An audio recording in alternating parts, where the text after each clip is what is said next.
beloved now, almost a century after his passing, than when he lived among our people of his earlier time.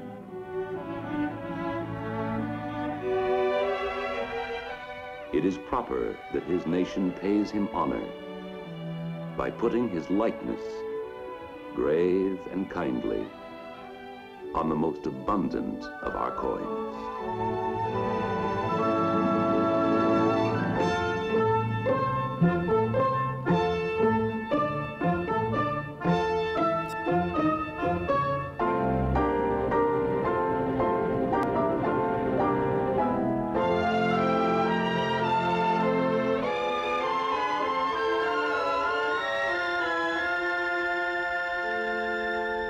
Ours is a rich and variant land.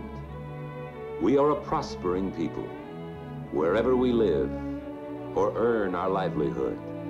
We have bounties beyond those known to the people of any other day, and as responsible as anyone else for the care of these bounties is the woman in the American home. More often than not, it is the woman who holds the family purse strings to stretch out the family paycheck. Hers is the struggle eternal. Always the difficult goal, making our money reach out to cover more of our needings or wantings and luxuries. Meeting the unexpected happenings that any family has always to expect.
There are times when she feels lonely in this responsibility to her family, yet she carries it in ways that are varied, in ways that are many, in ways that call for careful planning and for further use of what we already have, for making do so nothing will be wasted, or doing without.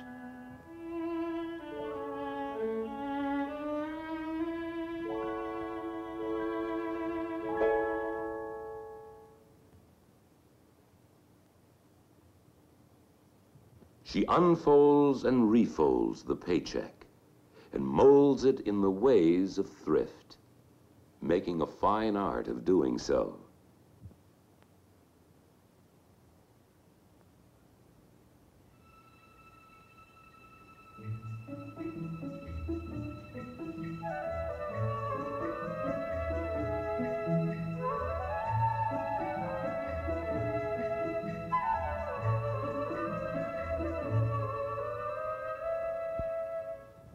As she lives her life as the woman American, we often seem to charge her with the responsibility of getting more out of the family purse than is there.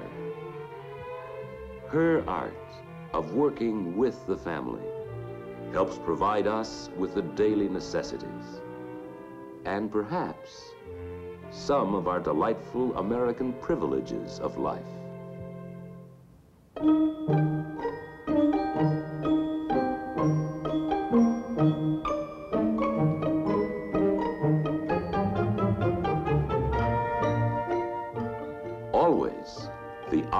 is based on saving, by reducing the family needs, as well as by spending, for she spends to save and saves to spend.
She spends carefully for the needs of the day in order to provide for all the years to come.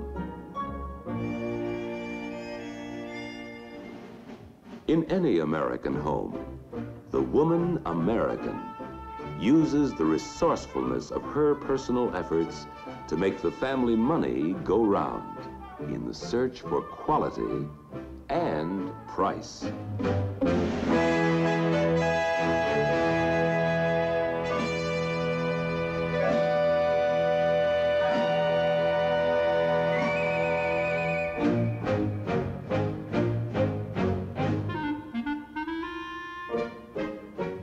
If the purchases have been good ones, they can serve new owners as time goes on, and will last, and last, and last, and last, and last.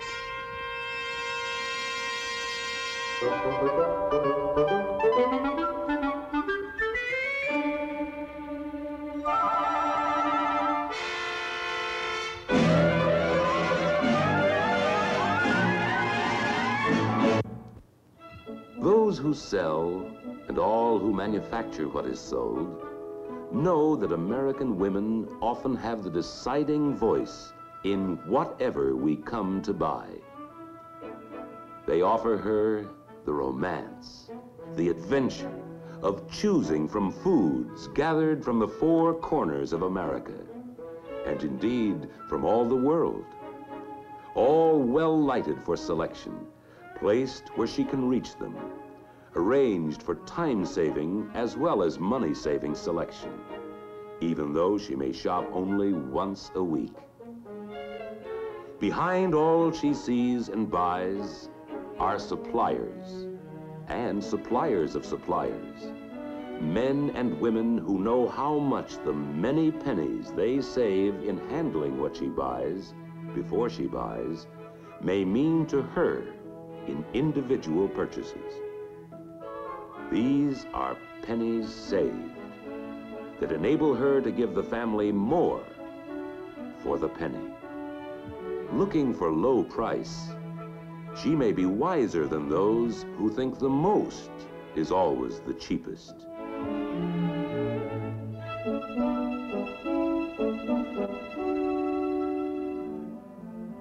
Or wiser than those whose idea of saving is to spend gasoline driving around the block, looking for a parking meter with free time left on it.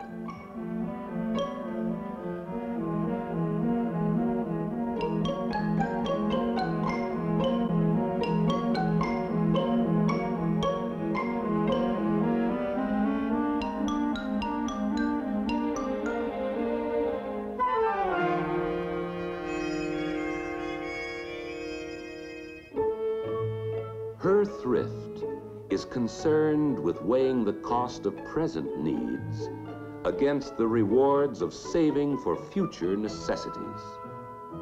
While always she considers price, she looks also for those values, those qualities that provide for better appearances or promise to give us lasting satisfactions.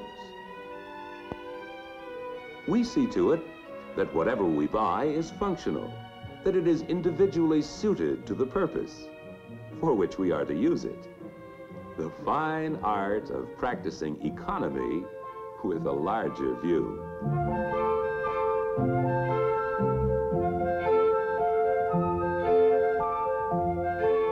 Low first cost, yes, and suitability, the most value for the money spent as time goes on. And one thing more, we want the article that best serves our heart's desire. These three qualities she considers complete thrift. American producers of goods have a constant goal: to offer what her good taste and good judgment will want to buy. The success of each free enterpriser depends largely on how well he courts her, how winningly he bids for her fancy and her fortune. The courtship means keen competition, each producer trying to charm her with choice offerings calculated to please her and please her family a little better than with the attractions of anyone else. Competition presses the retail dealer, too, into practicing thrifty ways. It leads him into dealing in pennies. For pennies make all the difference in what is bought or not bought. Pennies. American industry, to save production costs, carries on a continual search for ways of keeping costs down to hold prices down, so our products can be priced to stand out in our competitive American market. Lumbering turns what once was waste into new materials that help provide for family wants.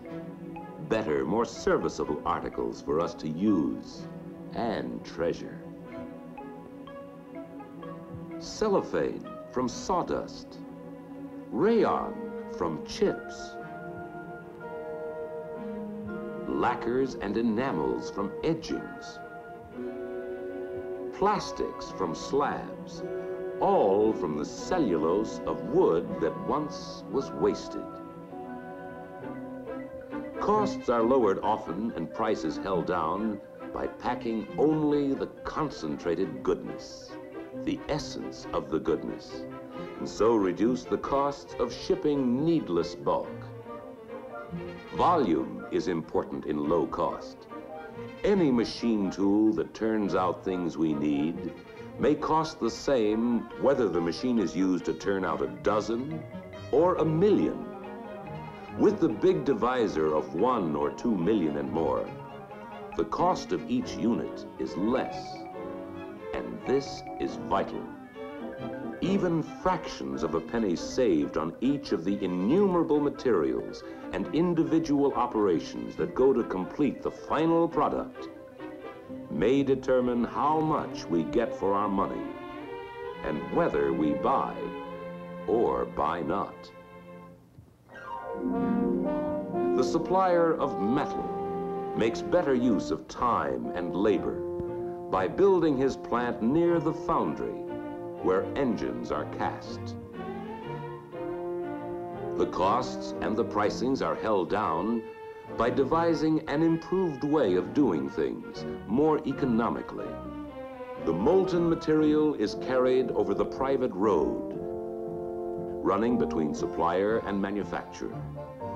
With the metal ready for casting when it arrives, the expense of remelting is gone. The savings are passed on to us, not only in prices held down, but more notably in products that are more and more reliable. Inventors, engineers, and manufacturers continually offer us improvements so we can have things with new beauty, longer life, and low maintenance costs. Improvements we can afford because they are economically produced and that can be bought by more and more people for less money than they ever cost. There is something else we want too. An opportunity to choose the attraction that serves the purpose for which we want it. Our wants and tastes differ. We are not all alike in what we like. Some of us have one like. Someone else has another like that's different. Depending upon who we are, where we live, and where we go from day to day, we differ in our desires as to style. Some families roll away on long trips once a year.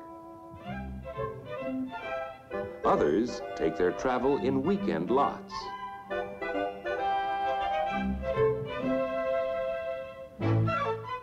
Some delight in social recreation. Some give their leisure largely to community affairs. And there are those who prefer a thrifty privacy.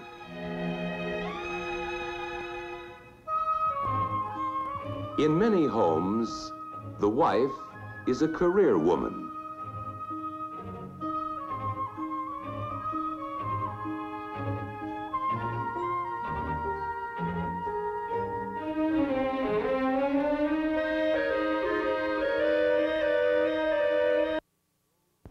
In other homes, the daughter goes to college. And then there are families where father and son form a working team. Whatever our way of life, our savings include giving the best of far-seeing care to the possessions we rely on. We insist on quality and give it the treatment quality deserves. In the come and go of buying, in saving and conserving for family needs, each of us is an individual. Each of us wants what will suit us and our own folks best. And so the producers of our free enterprise goods have to work to give us a wide variety of good old American choice. The things that are right for us as we see it. All brought to us by American competition in economy, providing us with the good life of plenties we enjoy. Among the things of our good life is the vast array of food choices we have. The homes, tailored and equipped to meet our individual needs, according to each family's interests and each one's style of living.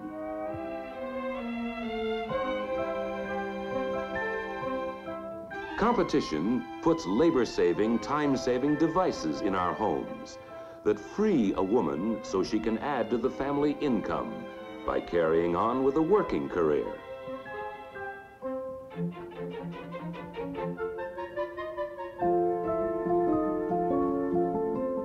While she and her family are out, these conveniences breathe life into a house. The evening meal started, the house warm, and the lights on when they begin to return at night.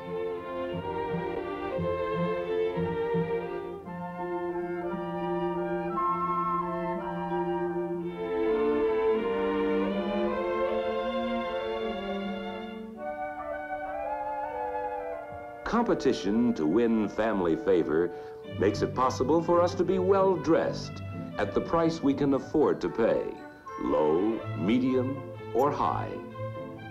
But our thrift does more than spur competition in material offerings of convenience and service.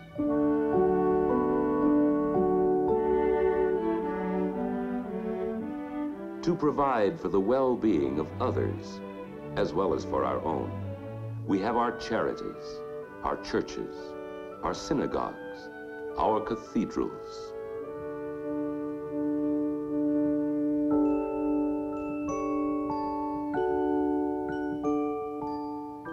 Our traditional American thrift, and particularly the thrift of our womenfolk, finds the way to provide for the future.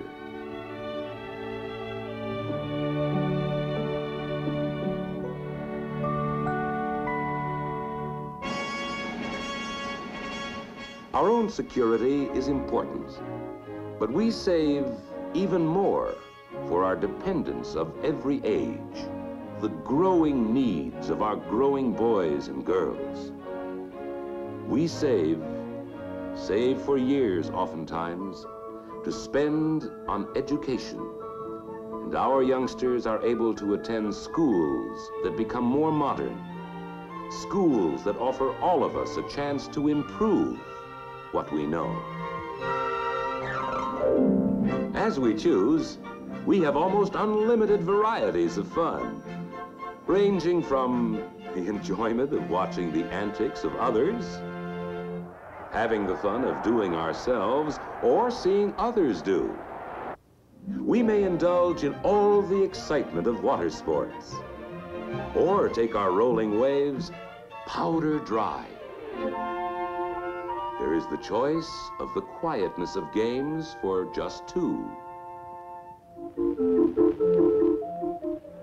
and the celebrations in which whole communities participate. American thrift, with our savings, has afforded us places to go. We can see the wonders nature carved out long before America came into being. We can see the scenic grandeurs of our nation and the cities built by all the races and nationalities which have come to people our great country.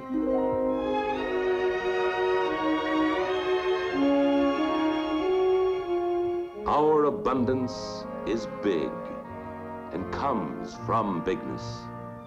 The bigness of our busy business, the bigness of our fields, the bigness of our fast-moving, modern America. Our bigness, our greatness, the abundance that stems from liberty, is based on free and thrifty use of the great American penny. We make more pennies than we used to. They are made more easily, and we do more buying with them. The penny, the foundation of our wealth. Enough new pennies coming from our mints each month to supply copper for 3 new Statues of Liberty.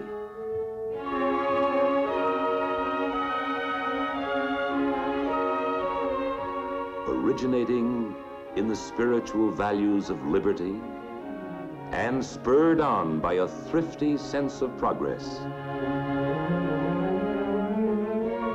we live in an age of growing abundance.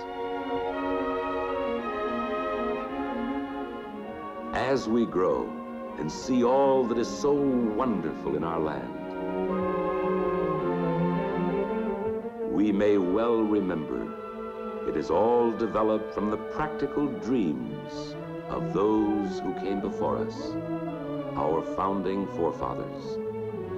Those who thriftily paved the way for our producers to turn out whatever may best meet the economy demands of our individual American needs and askings, and for our liberty to buy whatever we each may choose.